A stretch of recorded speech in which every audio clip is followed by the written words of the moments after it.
ঝাড়গ্রামের মানিপাড়া, সেখানেই হনুমানের তাণ্ডব। দেখুন সেই ছবি। এক শিক্ষককে কামড় হনুমানের।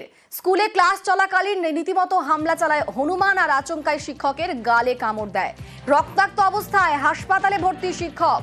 আমাদের সঙ্গে রাজু রয়েছে। রাজু, এখন সেখানে কি পরিস্থিতি? সেই শিক্ষক তিনি কেমন আছেন এবং হনুমানের সেই দলকে কি ধরা গিয়েছে? দেখো, এখনো পর্যন্ত হনুমানের দলটিকে ধরা যায়নি বা হনুমানগুলোকে সেখান থেকে সরানোর কোনো ব্যবস্থা নেওয়া হয়নি বন দপ্তরের তরফ থেকে।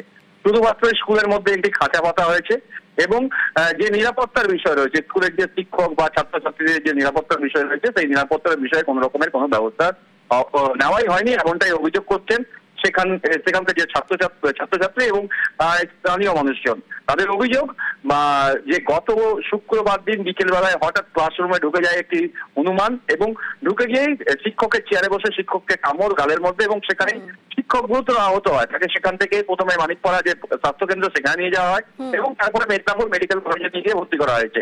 এর মধ্যে স্থানীয় সূত্রে জানা গেছে আরো বেশ কয়েকজনকে এই হনুমানগুলি কামড় দিচ্ছে।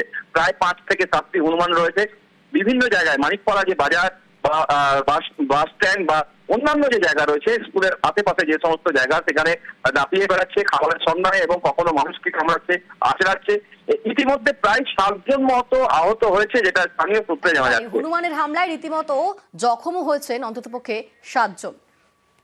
এটা তো ধরুন ওদেরকে আটকানো এভাবে তো মুশকিল। আমরা বন দপ্তরকে বলেছি যে পর্যাপ্ত ব্যবস্থা নিতে, তার জন্য যদি এদেরকে ধরতে হবে বা যা কিছু করতে হয়, বন্য আইন হিসাবে ওরা যা কি করতে পারবে সেটা ডিএফওকে বলা হয়েছে, উদ্যোগ নিচ্ছে ওরা।